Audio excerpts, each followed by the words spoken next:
Okay, everyone, welcome back. We're continuing on with section R7A.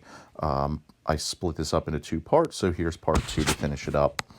So we left off where we were simplifying some radicals, and so we're going to continue on and just get more practice with it right now, and then we'll move on to other operations on the bottom of the screen here.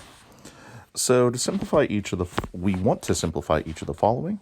So here we have in A, the square root of -8 squared. So what we would have to do here, since we have an even index, because it's a square root, that's an invisible 2. And we have the exponent of 2. Remember, they cancel each other out in a way. And then you would take the absolute value of what's inside, called the radicand, and the absolute value of -8 is 8. All right, another way of showing this, by the way, is if you were to take -8 squared, if you were to -8 squared is 64, and then square root of 64 is 8. So that's the reason it turns into positive. Okay, letter B. Index of 3, exponent of 3, pretty much they just cancel out, and your answer is -8. We do not do the absolute value thing like in letter A because we're dealing with an odd numbered index, the 3. Okay, letter C brings up a different property. It's showing multiplication here, and both are fifth roots, so that means we are allowed to multiply the radicands. So that would be the fifth root of 3 times 7, and multiply them to get the fifth root of 21. Now, the fifth root of 21, we don't want decimal form. Please, guys, make sure you're keeping your answers in radical form. But 21, when you break it down using a factor tree, it's only 3 and 7, so nothing can be pulled out this radical. In order to pull out something with a fifth root, you'd have to have a 5 of a kind in something. Okay, letter D, square root of 24. Let me show you manually how to break it down. Use factor trees. And 24 can be broken up as, say, 4 and 6. 4 can be broken up 2 times 2. 6 is 2 times 3. So here we have 4 factors. We always want to get factor trees down to prime numbers. So keep dividing until everything's prime. And then since it's a square root, that's an index of 2, in order for a number to be pulled out to the left of the radical, it needs to be 2 of a kind. So right here, we have a 2 of a kind of 2's, so a single 2 can come out. These guys, however, can't be put as 2 of a kind. They're leftover singles, so they must be put back in the radical, and then just put them together by multiplying. So 2 times the square root of 6. You should remember that. Hopefully you remember that from Algebra 1 and Algebra 2. Okay, next up we're going to discuss radical expressions. When they have radical expressions with the same index and the same radicand can be combined, meaning adding or subtracting, in much the same way that we combine like terms.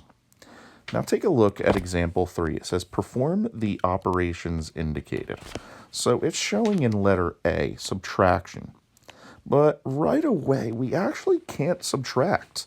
If you look in at the radicands, they are not exactly the same. If they were the same, we would be able to do 3 minus 5, subtract the numbers out in front, but they're not.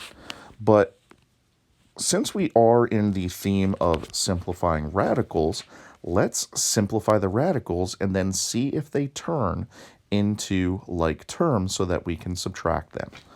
So let's just make a note here as something I said we can't add yet. Or I should say we can't subtract yet.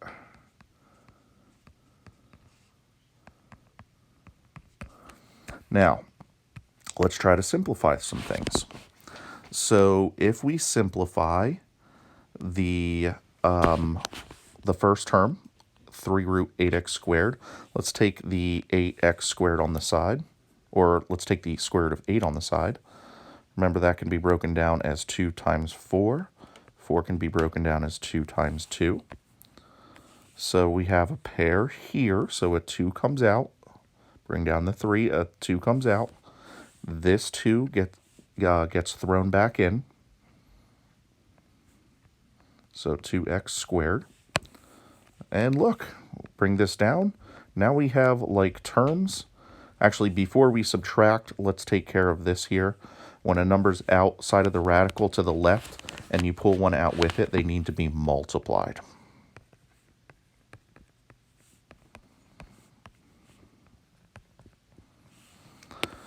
Okay, so we can subtract here. What are we subtracting? We're going to be doing 6 minus 5. So that'll be 1. And then you carry down the radical. A similar thing would be like, hey, what if you had 6a minus 5a?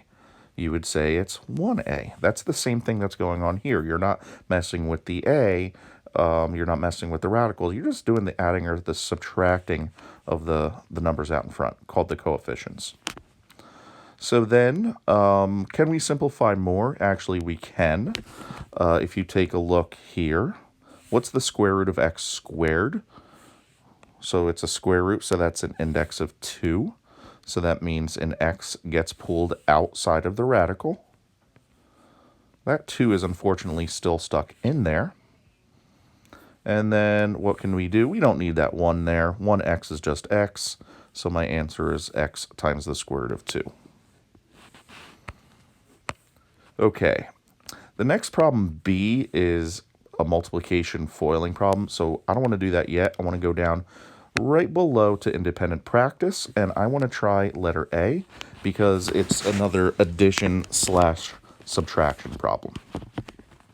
Okay, so at first glance, it doesn't look like we can add these because the radicands are not the same. One has an 8, one has a 64. So just as the previous problem, we need to see if we can simplify the radicands to turn them into like terms. Sometimes we can do that. So what is the cube root of 8? The cube root of 8 is 2. So a 2 is going to be pulled out of the radical.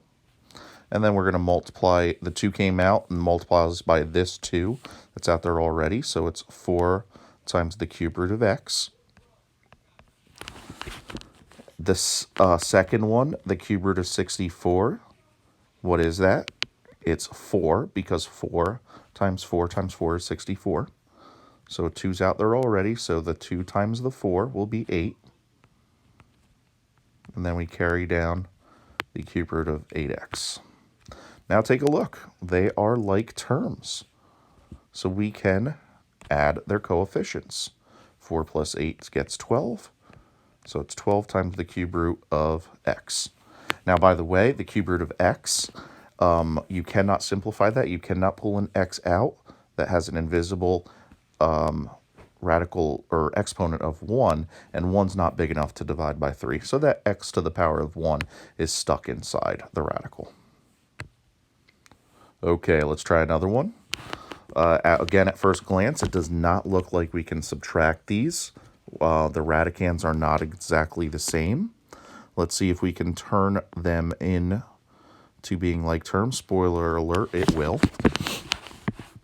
So the square root of 50, let's do it, we'll do it down below and then we'll erase our work.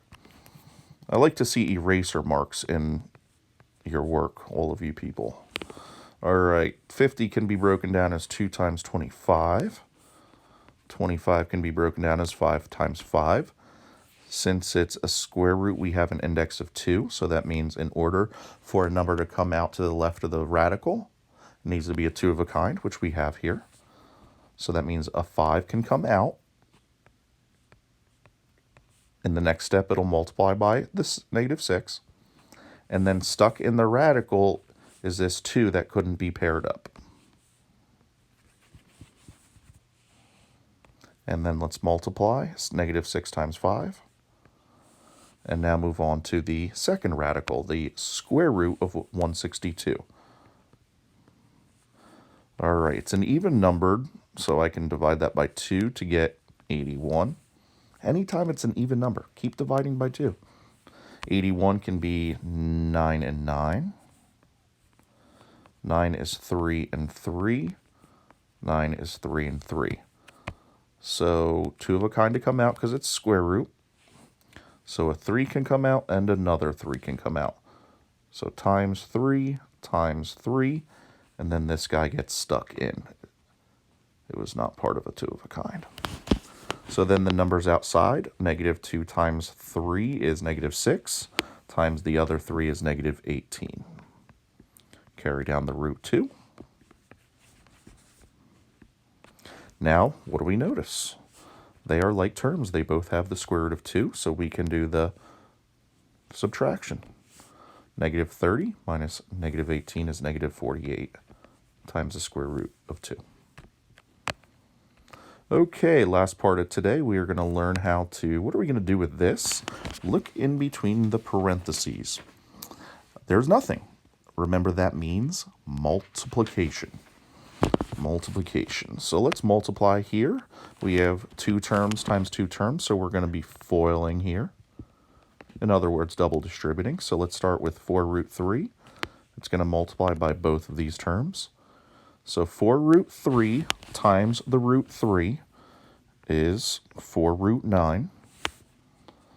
And then that is 4 square root of 9 is 3. So that'll become 12. All right, and then 4 root 3 times negative 5 root 2. Remember, we are allowed to multiply there because they have the same index, square root. So 4 times negative 5, we'll get negative 20. All right, that came from that times that.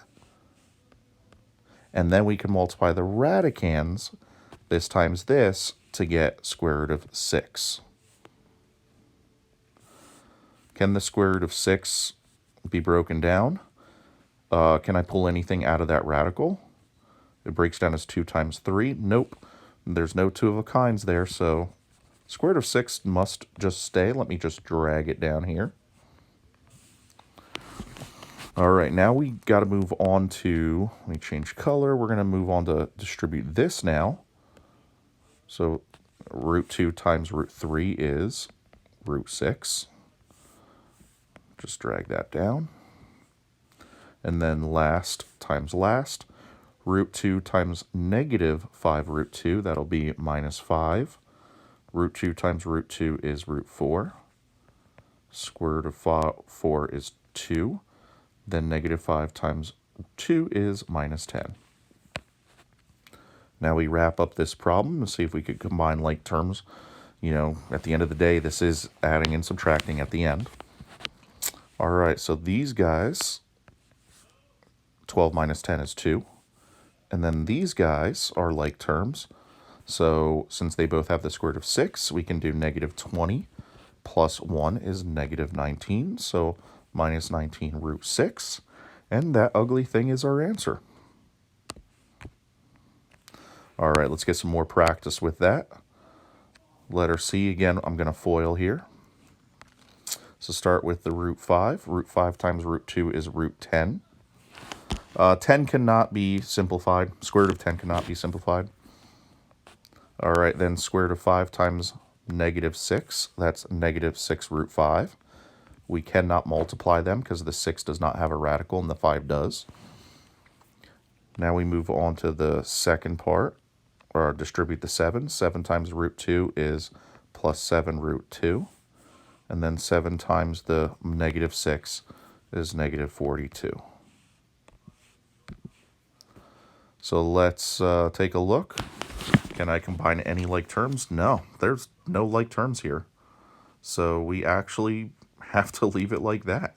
Nothing can be added or subtracted. You got root 10, root 5, root 2, and no root at all. So it's got to stop there. Can only add or subtract when they're the same roots and radicands. Okay, letter D, last one. Let's see what happens here. Going to FOIL again. So start with the root 8 times root 8. That's root 64.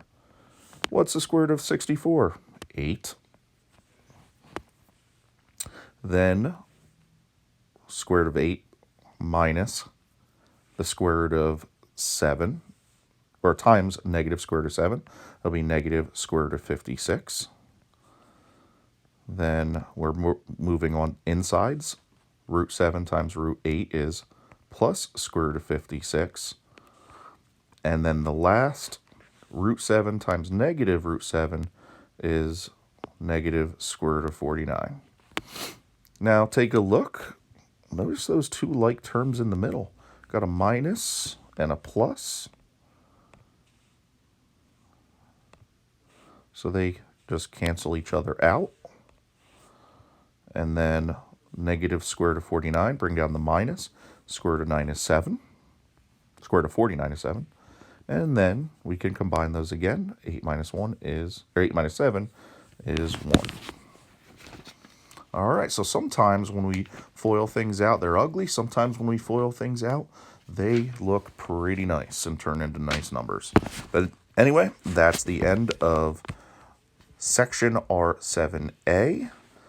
You all have a great day.